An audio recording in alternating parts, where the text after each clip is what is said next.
The Scarlet Letter by Nathaniel Hawthorne. X. The Leech and His Patient.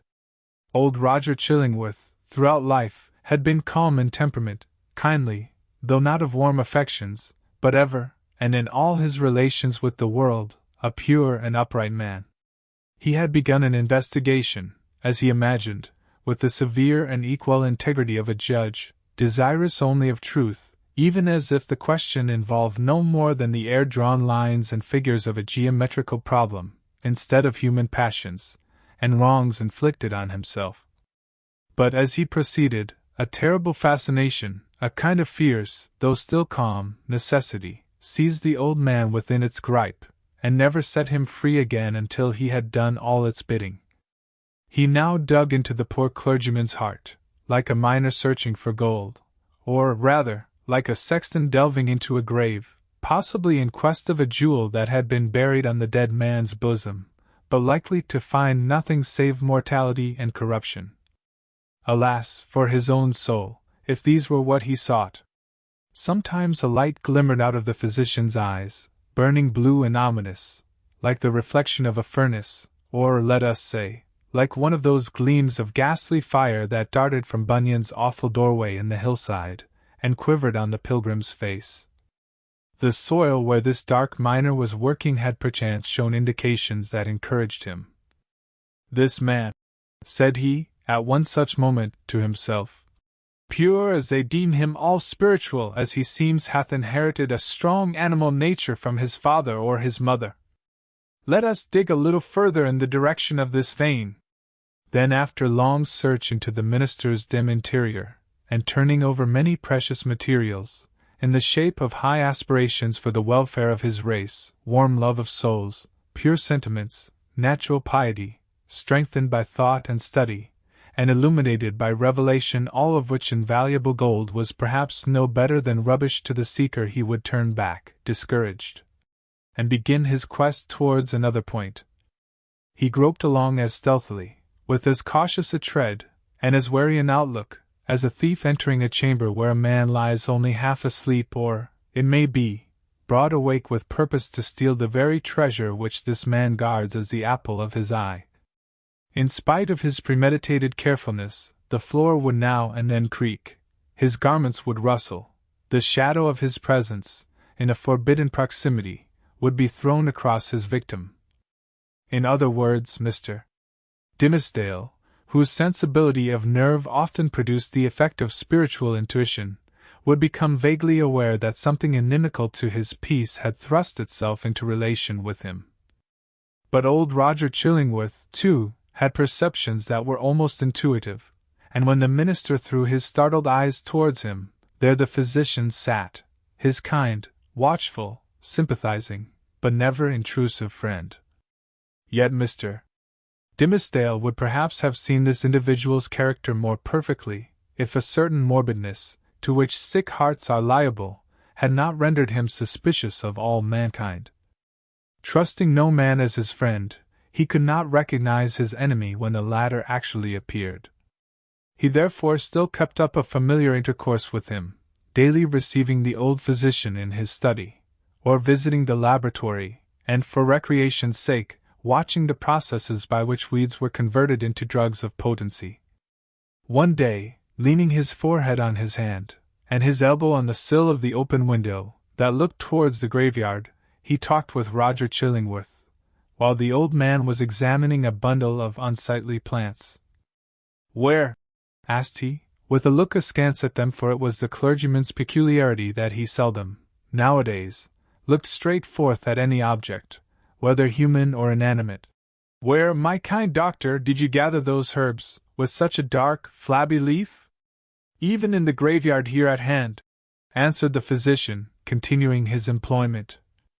"They are new to me. I found them growing on a grave, which bore no tombstone, no other memorial of the dead man, save these ugly weeds, that have taken upon themselves to keep him in remembrance.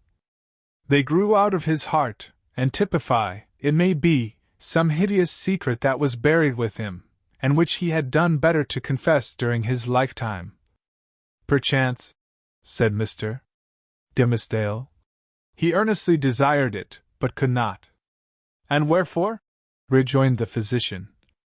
Wherefore not, since all the powers of nature call so earnestly for the confession of sin, that these black weeds have sprung up out of a buried heart, to make manifest an outspoken crime?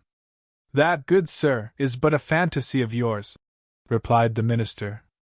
There can be, if I forbode aright, no power, short of the divine mercy, to disclose, whether by uttered words, or by type or emblem, the secrets that may be buried in the human heart. The heart, making itself guilty of such secrets, must perforce hold them, until he day when all hidden things shall be revealed. Nor have I so read or interpreted Holy Writ, as to understand that the disclosure of human thoughts and deeds, then to be made, is intended as a part of the retribution. That, surely, were a shallow view of it. No, these revelations, unless I greatly err, are meant merely to promote the intellectual satisfaction of all intelligent beings, who will stand waiting, on that day, to see the dark problem of this life made plain. A knowledge of men's hearts will be needful to the completest solution of that problem. And I conceive, moreover, that the hearts holding such miserable secrets as you speak of, will yield them up, at that last day, not with reluctance, but with a joy unutterable. Then why not reveal it here? Asked Roger Chillingworth, glancing quietly aside at the minister. Why should not the guilty ones sooner avail themselves of this unutterable solace? They mostly do, said the clergyman, griping hard at his breast, as if afflicted with an importunate throb of pain. Many a poor soul hath given its confidence to me, not only on the deathbed, but while strong in life, and fair in reputation. And ever, after such an outpouring, oh, what a relief have I witnessed in those sinful brethren! Even as in one who at last draws free air, after a long stifling with his own polluted breath. How can it be otherwise? Why should a wretched man guilty, we will say, of murder prefer to keep the dead corpse buried in his own heart, rather than fling it forth at once, and let the universe take care of it? Yet some men bury their secrets thus, observed the calm physician. True, there are such men, answered Mr. Dimmesdale. But not to suggest more obvious reasons, it may be that they are kept silent by the very constitution of their nature. Or can we not suppose it? Guilty as they may be, retaining, nevertheless, a zeal for God's glory and man's welfare, they shrink from displaying themselves black and filthy in the view of men, because, thenceforward, no good can be achieved by them, no evil of the past be redeemed by better service. So, to their own unutterable torment, they go about among their fellow creatures, looking pure as new-fallen snow, while their hearts are all speckled and spotted with iniquity of which they cannot rid themselves. These men deceive themselves, said Roger Chillingworth, with somewhat more emphasis than usual, and making a slight gesture with his forefinger. They fear to take up the shame that rightfully belongs to them. Their love for man, their zeal for God's service, these holy impulses may or may not coexist in their hearts with the evil inmates to which their guilt has unbarred the door, and which must needs propagate a hellish breed within them. But if they seek to glorify God, let them not lift heavenward their unclean hands. If they would serve their fellow men, let them do it by making manifest the power and reality of conscience, in constraining them to penitential self-abasement. Would thou have me to believe, O wise and pious friend, that a false show can be more for God's glory, or man's welfare than God's own truth? Trust me, such men deceive themselves. It may be so, said the young clergyman, indifferently, as waiving a discussion that he considered irrelevant or unseasonable. He had a ready faculty, indeed, of escaping from any topic that agitated his too sensitive and nervous temperament. But now I would ask of my well-skilled physician, whether, in good sooth, he deems me to have profited by his kindly care of this weak frame of mine? Before Roger Chillingworth could answer, they heard the clear, wild laughter of a young child's voice, proceeding from the adjacent burial ground. Looking instinctively from the open window, for it was summer-time, the minister beheld Hester Prynne and little Pearl passing along the footpath that traversed the enclosure. Pearl looked as beautiful as the day, but was in one of those moods of perverse merriment which, whenever they occurred, seemed to remove her entirely out of the sphere of sympathy or human contact. She now skipped irreverently from one grave to another, until coming to the broad, flat, armorial tombstone of a departed worthy, perhaps of Isaac Johnson himself, she began to dance upon it. In reply to her mother's command and entreaty that she would behave more decorously, little Pearl paused to gather the prickly burrs from a tall burdock which grew beside the tomb. Taking a handful of these, she arranged them along the lines of the scarlet letter that decorated the maternal bosom, to which the burrs, as their nature was, tenaciously adhered. Hester did not pluck them off. Roger Chillingworth had by this time approached the window and smiled grimly down. There is no law, nor reverence for authority, no regard for human ordinances or opinions, right or wrong, mixed up with that child's composition, remarked he, as much to himself as to his companion. I saw her, the other day, bespatter the governor himself with water at the cattle trough in Spring Lane. What, in heaven's name, is she? Is the imp altogether evil? Hath she affections? Has she any discoverable principle of being? None, save the freedom of a broken law, answered Mr.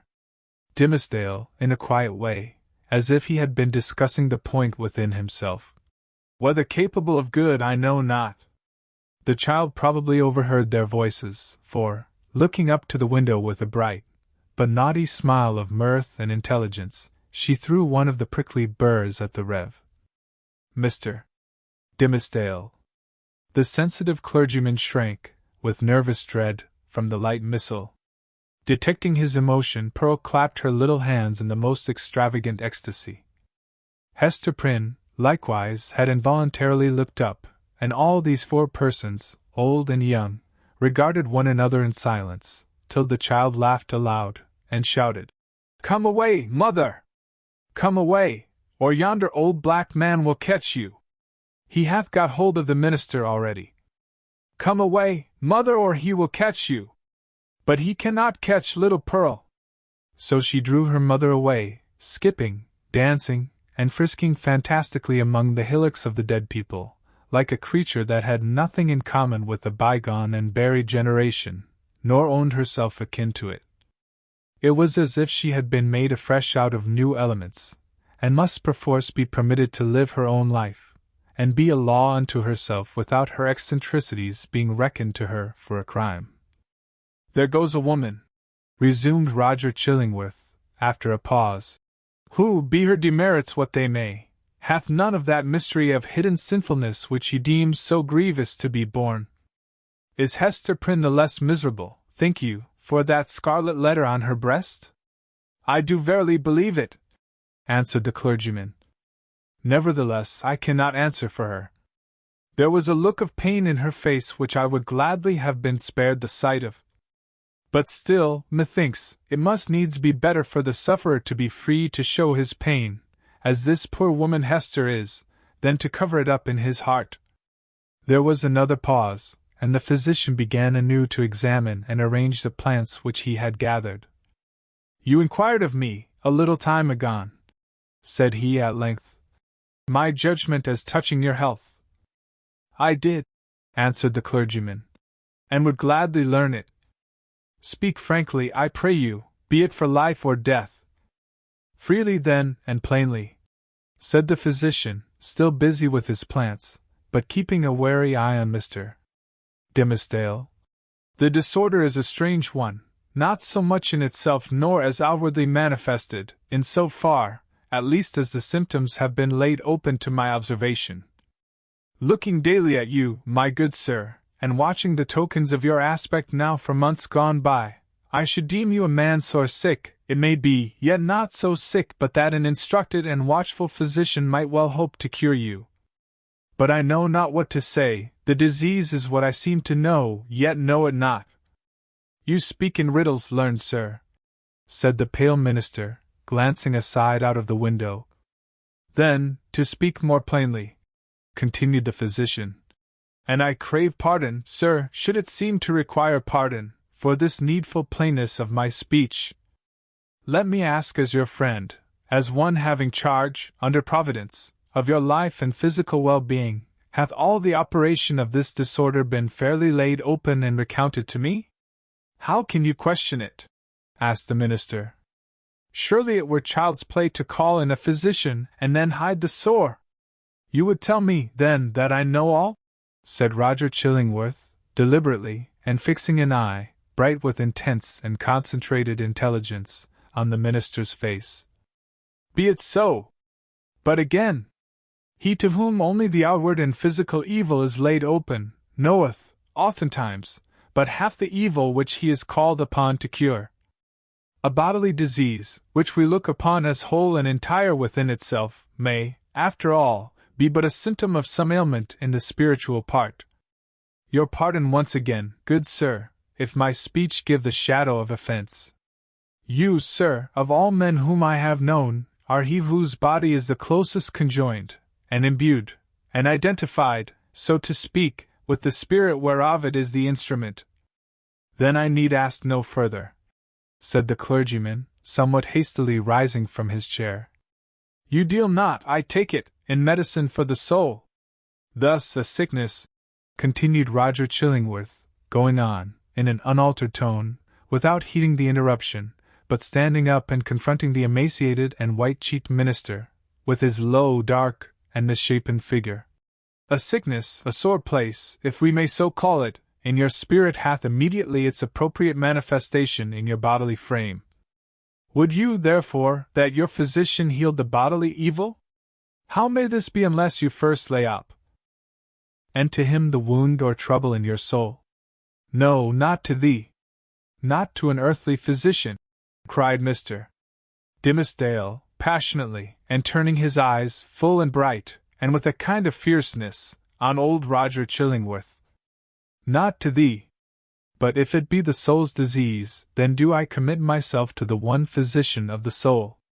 He, if it stand with his good pleasure, can cure or he can kill. Let him do with me as, in his justice and wisdom, he shall see good. But who art thou, that meddlest in this matter? That dares thrust himself between the sufferer and his God? With a frantic gesture he rushed out of the room. It is as well to have made this step, said Roger Chillingworth to himself, looking after the minister, with a grave smile. There is nothing lost. We shall be friends again anon. But see, now, how passion takes hold upon this man, and hurrieth him out of himself. As with one passion so with another. He hath done a wild thing ere now, this pious Master Dimmesdale, in the hot passion of his heart. It proved not difficult to re-establish the intimacy of the two companions, on the same footing and in the same degree as heretofore. The young clergyman, after a few hours of privacy, was sensible that the disorder of his nerves had hurried him into an unseemly outbreak of temper, which there had been nothing in the physician's words to excuse or palliate. He marveled, indeed, at the violence with which he had thrust back the kind old man, when merely proffering the advice which it was his duty to bestow, and which the minister himself had expressly sought. With these remorseful feelings, he lost no time in making the amplest apologies, and besought his friend still to continue the care which, if not successful in restoring him to health, had, in all probability, been the means of prolonging his feeble existence to that hour. Roger Chillingworth readily assented, and went on with his medical supervision of the minister, doing his best for him, in all good faith, but always quitting the patient's apartment, at the close of the professional interview, with a mysterious and puzzled smile upon his lips. This expression was invisible in Mr. Dimmesdale's presence, but grew strongly evident as the physician crossed the threshold. A rare case, he muttered. I must needs look deeper into it. A strange sympathy betwixt soul and body. Were it only for the art's sake, I must search this matter to the bottom. It came to pass, not long after the scene above recorded, that the Reverend Mr. Dimmesdale, at noonday, and entirely unawares, fell into a deep, deep slumber, sitting in his chair, with a large black-letter volume open before him on the table. It must have been a work of vast ability in the somniferous school of literature. The profound depth of the minister's repose was the more remarkable, inasmuch as he was one of those persons whose sleep ordinarily is as light as fitful, and as easily scared away, as a small bird hopping on a twig. To such an unwonted remoteness, however, had his spirit now withdrawn into itself that he stirred not in his chair when old Roger Chillingworth, without any extraordinary precaution, came into the room. The physician advanced directly in front of his patient, laid his hand upon his bosom, and thrust aside the vestment that hitherto had always covered it even from the professional eye. Then, indeed, Mr. Dimmesdale shuddered, and slightly stirred. After a brief pause, the physician turned away. But with what a wild look of wonder, joy, and horror! With what a ghastly rapture, as it were, too mighty to be expressed only by the eye and features, and therefore bursting forth through the whole ugliness of his figure, and making itself even riotously manifest by the extravagant gestures with which he threw up his arms towards the ceiling, and stamped his foot upon the floor.